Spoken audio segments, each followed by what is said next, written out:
Welcome to Professor Game Podcast, where we interview successful practitioners of games, gamification, and game thinking who brings the best of their experiences to get ideas, insights, and inspiration that help us in the process of getting the students to learn what we teach. And I'm Rob Alvarez. I teach and work at IE Business School in Madrid, where we create interactive and engaging learning materials. Want to know more? Go to professorgame.com/subscribe, start on our email list, and ask me anything. Engagers, today we have a return guest. This is Master Hebes, also known as Scott Hebert. Scott, this time around, almost a year since last time we spoke. Are you prepared to engage? Oh, always. Let's go ahead. Let's do this again in a different vibe that we're going to have in this episode, because Master Hebes is a passionate and dedicated teacher who has taught K-12 physical education as well as grades 7 and 8 sciences for the past 9 years. His professional motto is, "Would you want to be in my classroom?" And it's reflected in his daily teaching. He's deeply passionate about engagement, student connection, and relationships in the classroom. And he also believes that when connected together properly, you can pique the interest in all the students. He also believes in innovation in the classroom, where he is constantly challenging himself to put new practices into play, especially into gamification. He was the recipient of the 2013 Alberta Excellence in Teaching Award and the 2015 Gamification Education Project of the Year. He has also been fortunate enough to share his ideas in 2 different TEDx groups, most recently with the University of Alberta, and was the Alumni of the Year. Congratulations in the year 2017 for Human Kinetics at Laurentian University. I'm not sure I got that one right. You got it, yep. So Scott was also episode 14. If you haven't listened to his toughest gamification moments, top recommendations, daily life, you can also click pause and go back and listen to that episode as well. However, Scott, we're here today to speak about new things. It's going to be a different episode, and I want to kickstart all this jazz with you giving us a quick preview into your new book. Yeah, so thanks a lot for having me again there, Mr. Professor Game. I am really excited to do it. And just talk gamification. So the new book, playing off of my Press Start to Begin title from the previous one, I called it Insert Coin to Continue. And it kind of goes into the more advanced ways that you can use gamification in the classroom. And it's got kind of a huge focus on using elements of Dungeons and Dragons to really help kids with reading, writing, statistics, math, and really develop cross-curricular gamification, especially where I'm from. In our community, that's a pretty low thing. So I wanted to make sure in my gamification, it wasn't just science. I still meet all my science goals, but I hit a lot of that cross-curricular material to kind of help across all of the subjects that the kids have. And then it kind of goes into just deeper elements of game design that I kind of skim the surface on in the first book. So while the first book is a guide of how would you gamify a classroom start to finish with some research and some backing, which I always refer to as the sword and the shield, to defend it against people who might come and attack you for ruining quote unquote education or something, all the crazy things you hear about gamification. The second book is once you've got a grasp on it, about how to dive into some really deeper elements, a little bit more creative approach, hands-on kind of stuff. So I'm guessing that the first book is sort of for starters, and this second book is more for people who have already been into this world and how to sort of up their game. Is that correct? Absolutely, yeah. If you haven't read my first book, the second book is a little bit probably be a bit confusing because I would reference the first book. So yeah, I would definitely say that you'd have to know gamification in order to read the second one and have it kind of reach its full potential. Fantastic. That sounds very, very interesting. So I wanted to get very quickly, again, you gave us an overview, especially of your book, of your second book, but give us another overview of your first one. Which are the types of subjects that you do on your first book, just so we get a general feel of how these books connect together? Oh, for sure. Yeah. So what it is it's actually not specific in 2 different subjects. So what I wanted to do was I wanted to write a book for any teacher of any subject level. I've had teachers from kindergarten all the way through to universities purchase the book and apply different techniques. So it's kind of the framework, the skeleton about how to gamify a classroom. Everything from the difference between narrative and story and selecting theme and designing work and all those different kinds of things. And then you populate the meat on the skeleton essentially with your own core subjects that you teach. So it's it's been really well received. I've received a ton of positive feedback from it. It's an easy read. It's actually a gamified book itself.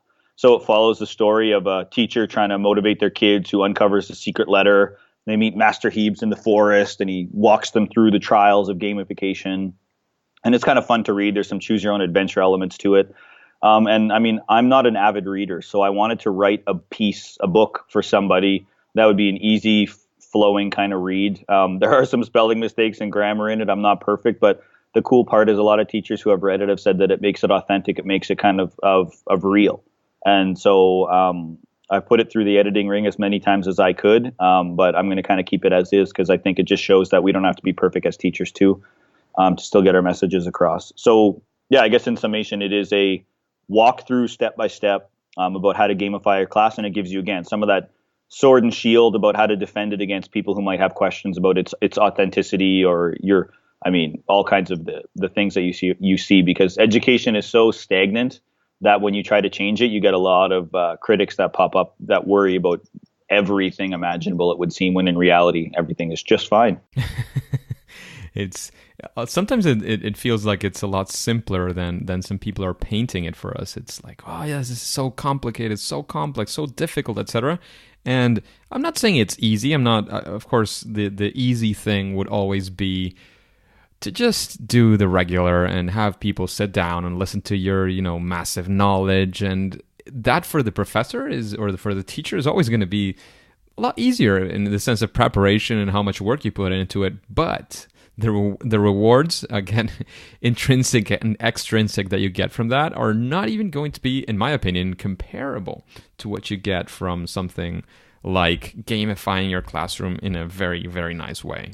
Oh, I totally agree. And I think that one of the things when I speak about this anywhere that I talk, whether it's a podcast or in person with people, is I say that we as teachers are master complicators. We are really good at looking at something that could be really simplistic and complicating the heck out of it, and then creating something that doesn't work by accident, or maybe even sometimes with personal sabotage to say that you can't do it. So while a gamified classroom can look crazy and off the wall and disorganized, everything is actually running itself. And after you put in the hours of design, the class is a pretty self-sufficient space.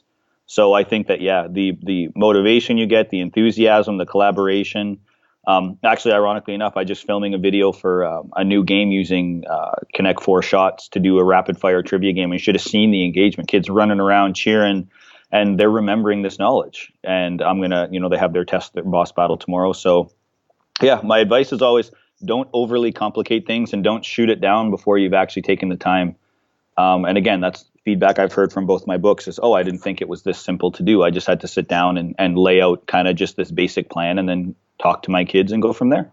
I think a nice thing as well that again, my experience is more in higher education, but in general, what I've found is when doing these gamified experiences in general, there's many ways to do this. But once you do it for the first time, you can certainly make improvements.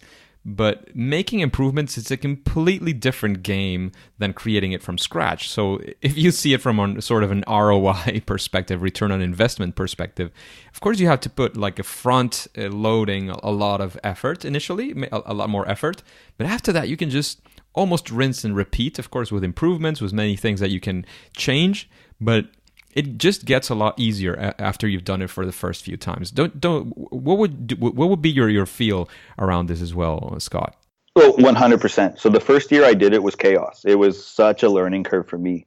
But then what I did was at the end of the year when I was writing the students' report cards, I said, wait a second, if I can give them a report card to assess their ability to be a student and learn and all those different criteria, I said they should be able to assess me, especially as kind of my guinea pigs in gamification. So I gave them a report card that was empty and I said, fill it in for me. And I said, you can write anything it is that you'd like as long as it's got constructive feedback. So whether you liked it, you loved it, you hated it, just give me what you would change. And then to kind of use your rinse, lather, and repeat, or whatever the shampoo analogy is, I went around and I over the summer, I read their feedback and they were like, this didn't work. And if it was a one-off from somebody, I was like, okay, well, maybe you didn't like that specific element yourself. But then, if I had out of my 110 kids that did it my first year, if I had 70 kids say, oh, we didn't do this enough, or we did this way too much, then I revamped it And I continued to add different elements as I learned more about gamification. So once you have your framework set, it's so much less scary and daunting than people really believe it, really sometimes view it. It's you kind of take the advice from the students, who I think are often way too ignored in education in general, and you tell them, what did you like, what did you not like, and then you add your improvements to the next year. And again, the setup gets smaller and shorter. Absolutely, absolutely. So Scott, we were talking about this whole sort of rinse and repeat sort of way to approach these things. What would you tell somebody who is, again, they've never done it, and I know you've given a lot of advice for those people in your book, but if they're really, really afraid, they don't know what to do, they feel it's a daunting task. What would you say is like as the entrepreneurs would say, the minimum viable product, the smallest thing they can do to test this out and see if they are on the boat or if they rather run in the opposite direction? Oh, yeah, no, and that's a great question. So again, this is something that I address pretty regularly. What I wouldn't recommend if it's a relatively new thing for you is what I did, which was develop a year-long thing and just jump right in and go for it. I'm kind of a risk taker and I love the challenge, so I did it that way. But the easiest way to do it is what I kind of had some teachers do this with a lot of success is come in on a Monday, know that you're going to have kind of maybe a test or something the following week, and just write the number 4 on the board and then act like you don't know how it got there. Guys, who's coming in, who's writing on my board, what's going on? And then the next day, put a 3, 2, and count down to 0 to the Friday. So what you're going to do is you're going to captivate the kids' attention with who's writing it. They're going to believe it's you, believe it's each other. They kind of start talking, creating their own stories. It gets kind of funny. And then on Friday, when the kids show up in class, have something covered with a cloth. For me, I have a bunch of different games through my YouTube channel that I kind of show people. And my YouTube channel is just found under Master Hebes. If you look, so there's all kinds of just mini review games. So one I recommend is with Jenga. I call it Tumbling Tower. You just pull bricks after you get trivia questions, restack the tower, knock over the tower, lose your points. Really simple game, but it captivates the kids like nobody's business because now their work has a purpose. So I play this game. I give them a prize of where I will answer a 1-point question on a test. So let's say you got 50 questions on a test. 1 point is virtually nothing, but to a kid who is like, oh, I don't know what question 35 is, I'll never understand. Oh my God, the teacher can answer this for me. For them, it's the world. So when you start with those little things, you will see how just using different language, elements of fun and collaboration with a little prize at the end really captivates kids. And then if that works for you, you start to build a narrative around your next kind of iteration of it, which is you would say, okay, next, I'm going to gamify maybe for a week. And I'm going to give, so I did this with a kindergarten teacher where I said, they did this little game and it worked. And they said, I want to do it more, but my kids aren't going to be capable of doing a year thing. I said, well, do a week or two. So she had a coffee mug that she used all the time. The kids knew her for it. And one day it went missing. And then the kids had to solve lessons to get clues. And then the clues led to where the mug was. And they like stormed the principal's office who was in on it. He was drinking from the mug. The teacher let him know they were coming after they had solved all the clues. And the kindergartens, all 30 of them or whatever it was, ransacked the principal's office and we caught you. And so you can go in incremental steps. Absolutely. That makes again a lot of sense. But one thing that I'm listening to you, and again I'm playing the devil's advocate for sure, because I am completely convinced of this approach. But what if when somebody hears that and says, "Oh yeah, that sounds like a lot of fun," but are the kids really learning anything new? How is this improving their learning? And what would you say to such a concern? What I would say is immediately my test results and the test results of teachers that I have helped develop stuff has just been absolutely phenomenal. The average increase I see in grades is 7 to 12%, but I've seen extremes as kids who have failed grade 7 science and got in the 90s in grade 8 with me. It's a different way in which to captivate a kid's attention. And the other argument I always say is the alternative is your traditional classroom of desks and rows and textbooks and teacher lecture and student worksheet. And I say, well, does that actually work? Does the information actually ingrained, or is it you go back to the rinse, repeat, remember, rinse it out, shake your head out, you don't have it anymore, and then you move on to the next material. So I've been finding even at the end of the year, I find a higher retention in our final exams, which are year-long culminating exams. So when you engage a kid at a level that they understand, respect, and appreciate, the information sticks more, comparatively speaking, than the traditional bump and grind of school, which many kids like, to be clear, it's not their fault that they're often disengaged with school. They live in an era of time where they're absolutely bombarded with stimulus 24 hours a day. So for us to say, shut all that off for 6 hours in a day and pretend it doesn't exist is completely ludicrous. So we have to meet kids where they are. The same way you'd have to meet kids with the world they were in the 80s and in the 60s and in the 40s and in the 20s and any era of time that you're in. You have to meet the kids where they're at.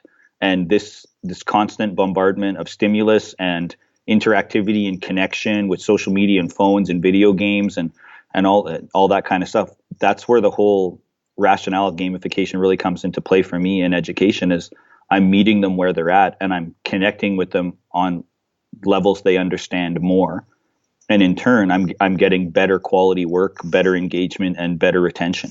Absolutely. And to complement a little bit more and to take it even a step further, when you're creating a game, it's not, and it's always hard to understand for people who haven't been there and who haven't seen it, but you're not creating a game just to entertain.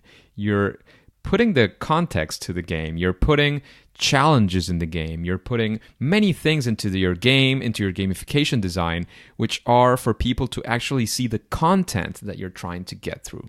This happens in K through 12, in higher education, in training for adults. This could be done in any single context. But the thing is, you have to remember, of course, and as many gamification experts would always like to remind, it's not just about the fun. Remember that if the fun would be a consequence of a great design, because you're designing with an objective. You want to make sure, for example, if your learning objective is this, you want to make sure that objective is there, and that your gamification or your game are there to engage the kids, as Scott was saying. So you have to bring that all together so that people are more engaged. And again, as Scott was saying, the alternative is the usual, which I wouldn't say is never working, but I'm pretty sure it's not working most of the time. And there's many things that can be absolutely improved. Yeah, for sure. And I mean, I can give you just a really quick example on that. So a concept I teach is density and viscosity. So, the rate of flow and the amount of particles essentially in something. And they're completely sequential and they work together. The higher the viscosity, that affects the density layers and all these things. But I really had a hard time with kids to grasp the concept, because for them, what does a 12 or 13-year-old kid care about that? So you have to figure out a way to make them care. So all of my work, design and quests, gives a scenario that they're in and an objective they have to complete, but there's no paving the road in between, which is what I think education does too much. We just want to look good as teachers, so we answer too many questions and do too many things for kids, and in turn, we take their learning away, because when they struggle, we want to jump in there and save them right away, but struggle is where learning occurs. So what I do is, the story is, you come across, you see a fire in the distance, you get to it, and there's a farmhouse or whatever scenario you'd want on fire, and you find this old pump, and my game being medieval, your steampunk recognizes that, oh my goodness, this is this pump he's heard about, and he's read about it, and he thinks he can fix it, but they don't have any water. So the farm hand comes out and says, here's what I have, and it's just a bunch of different liquids. So I put a bunch of different random liquids, oils, shampoos, all kinds of randomness, in a bucket, and I say, the steampunk determines it has to be the least viscous liquid, or it's gonna goop up inside the machine and break it. But what I do is I put rubbing alcohol as one of the liquids, which of course is flammable. So the kids have to perform a viscosity ramp test to prove the viscosity of the liquids, then verify their results by building a density tower, and then take that and prove to the farmhand that they have the best or least viscous liquid to go through the pump. And then if they're correct, they put out the fire and they get to search and they find a prize. If they're wrong, the building burns down. I put rubbing alcohol for thinking, because every year I have a group or two who selects rubbing alcohol as the least viscous liquid, but in turn they build a flamethrower. They don't build something to put out water because it's flammable. So when it comes to the test, I see kids actively mouthing and remembering that quest when they're answering questions about viscosity and density.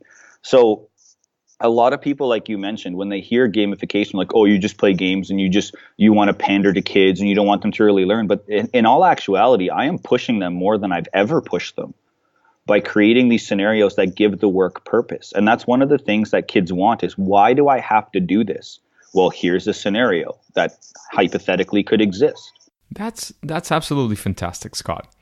And I now want to get a bit more into the deeper levels that you were mentioning about your second book. And how can you, like, if we've been practitioners in education, in learning, how can we up our game? What would be some advice that you would give us for people like us who have been maybe doing some gamification, a lot of gamification? What would be your advice to we've been doing it already. How can we up our game? Which is precisely the argument in your book. Don't give it all away, of course.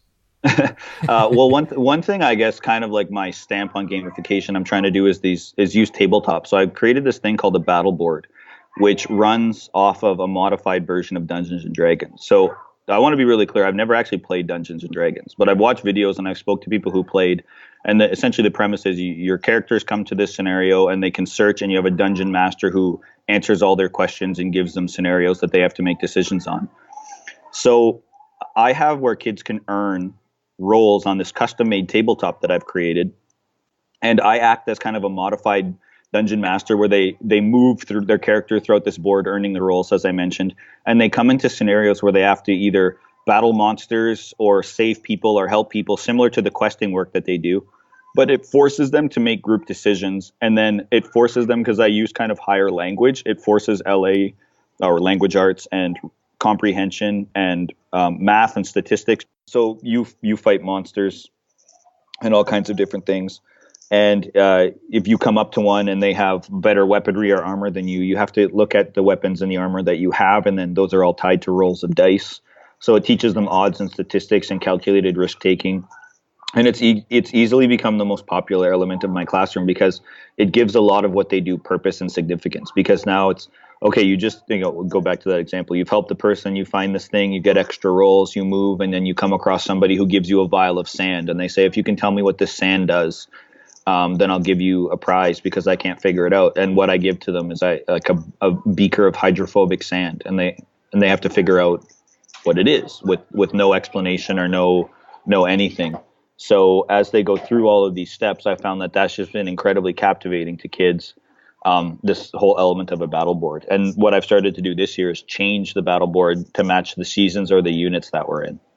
So right now it's winter in Canada, so I've got kind of a wintry layout. The next one they're going to go is a broken down city, so I'm currently building broken cities out of foam board and stuff. So that's been something that I found is really captivating because you can go really in depth with it and add all kinds of side missions, bonus stuff, really in-depth extras to really drive home certain concepts. I'm getting the feel that most of what you're proposing is very physical, and typically when people think of gamification, they think of video games, they think of digital stuff, they think of these crazy programmers who are seeing zeros and ones. What's your take on that? Is because I've also heard and seen many people saying that the whole physicality of things gets people attracted precisely because we're living too much in a digital world. So what would be your take on that physical sort of versus, not really versus, but complemented with digital world in a way? What would be your take on that situation? Oh, well, actually, I couldn't agree more with what you just said. Like I mentioned earlier, kids are just bombarded with technology at all hours of every day. Even most school districts now have one-to-one Chromebooks. So even kids who struggle with reading now, you get software that allows them to read, and it doesn't actually force them to learn how to read. So I am so big on the physical element. I have physical game cards, physical shops, physical battle boards, physical avatar representation of their characters. I have everything physical in my classroom. I've actually almost stripped it entirely of technology because I get a better connectivity on kids and a better connection with kids because they're forcing themselves. And there's more natural consequence. So when in the past, when I had some digital elements, I'm like, oh, you lost your cards, and I'd go wipe out a digital inventory. They didn't care. But if they die in my game and they have to physically walk up to me and give me everything that they've earned, that's a physical thing that they hold on to. I was mentioning I did that Connect 4 game. The prize was a packet of cards. So to drive home that Yukai Choose core drivers, one is unpredictability and curiosity. I take tinfoil, I wrap up cards, I make a custom sticker label, and you should see the excitement and the joy of kids when they're tearing open a tinfoil package of just custom made cards for the game. That physical element is so huge in the connection with kids when all they're surrounded with is digital, to go back to the roots of games and fun, which was that tactile element. I found has been like exponentially more engaging to kids than the pure digital element. And I know that there are companies that exist on pure digital platforms, but it doesn't have that same lure to kids as that physicality because it's so different to them. And as well, it's not only that. You mentioned Yu Kai Chao. He also has, he has his 8 core drives, and he has sort of he calls it like a hidden drive as well, which is sensoriality or something like that. It's the 9th core drive, and it's precisely about the sensations that you get and the pleasure in general from that, touching things and things that make you feel great. It's again almost about stuff. So I'm probably butchering the way that he sees it, and he'll slap me when he sees me. No, he won't slap me. He'll say, "Rob, what are you saying?" But it's something around that. I would have to reread part of his work. He also mentions that element, and I completely agree that I don't know if only going completely physical is the way for everybody. Again, the depends on your target group. Your target group is seemingly, and as well, you have a lab, which is a very physical sense that you get from that. But I do think that adding that physical element drives a different kind of engagement. I've also heard Monica Cornetti talking about how she had a group of grown-ups, very serious people, fighting over a crown because she was talking about the crown of the jewels for the crown in a Snow White tale. So that physical, it's a crown that's not worth $5 to $10 or maybe even less, and they were fighting over it because they wanted to win it, and they saw it there, and it's that element of just seeing and being able to touch that element that you're being either rewarded with, or you're being taken away, or you've earned in some way. You have more mana, you have more HP, you have whatever, and you have it in your hands. It's a completely different feel. And again, going back to the core drives, there's a lot more of ownership once you have that object in your hands. Now it's yours, rather than having it in an app, which you don't really feel is yours. You have your avatar, you have all these things, but it's not as yours as that card that you're holding in your hands. So I have to completely support that argument that you were going through there. And as well, you were talking about that sort of Dungeons and Dragon focus that you're talking about, but we were also talking in the pre-interview chat that you were talking about this move that you had in buildings, in which you had sort of a new high school, and that became the new middle school. I'm not sure exactly how that played out, but I wanted to know more. What are the lessons learned that you got from that, and what gamification, what your gamification practice profited from, and what were the challenges as well from that, not maybe necessarily sudden, but from that massive change? Yeah, so the first time 4 years ago when I designed my physical space, truthfully, I didn't know what I was doing. I was completely new and completely green to the whole process of gamification. So I was putting stuff all over the place at random, and I didn't really quite have any goals or ideas. I was just kind of doing a lot of feelers with kids and figuring, okay, they like this, they respond to this, oh, no one's interacting with that. And then I continued to up the classroom until last year when they completed the construction of a brand new high school. So the old high school building was sitting vacant. So they decided to move our middle school into the old high school. So I got a humongous high school science classroom. And I stripped the thing right down there, and I started from absolute scratch, and I went through the 8 core drivers, and I started to add a variety of different elements into the classroom to meet those core drivers to motivate kids in a variety of different ways. So I brought things back that I used to have, like shops and things like that. But then I started bringing in areas of communication. I started bringing in wheels of chance. I built a bigger battle board, multiple battle boards. I hid things in the classroom more. I repainted the classroom.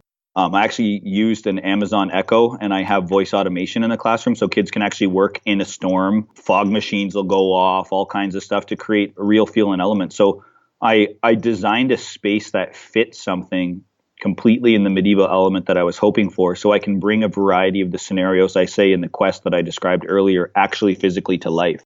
So if it says you're working in the dark, I can talk to the Echo and it'll shut all the lights off, and they have to figure out how to work in the darkness and maximize minimal amounts of light to meet my reflection and refraction elements I have in one of my units.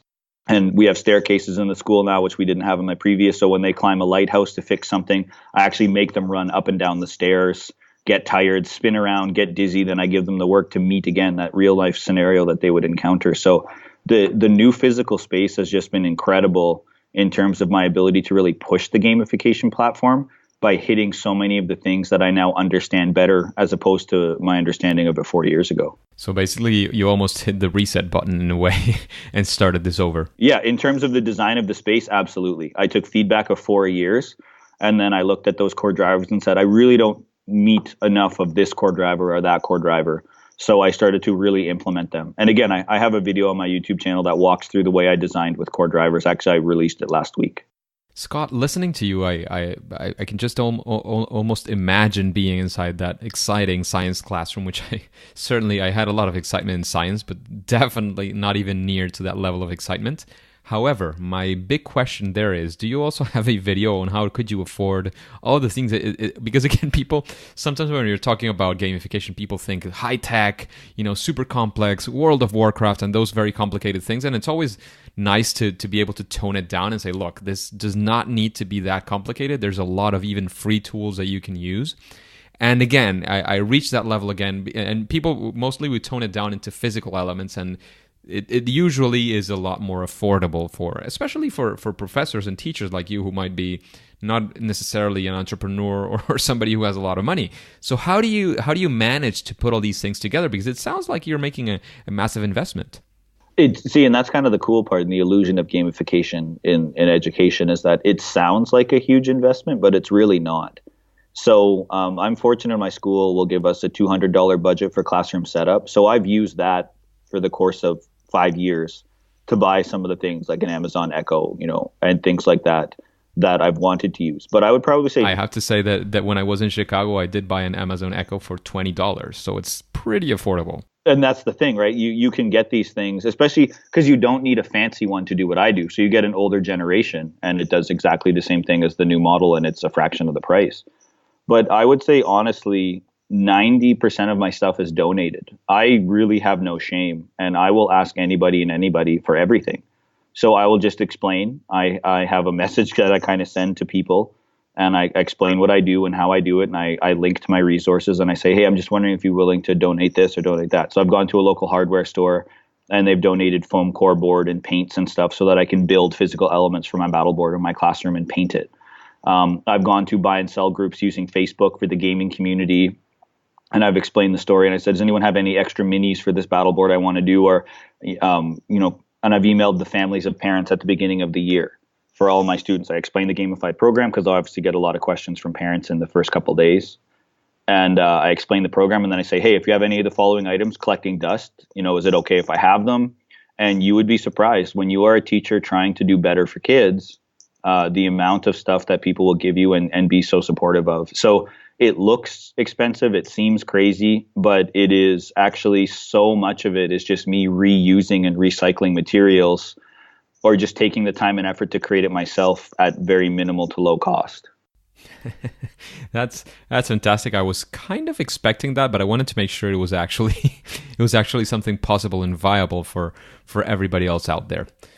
Scott, we are almost running out of time. This is unbelievable how time passes by when we talk about these exciting subjects.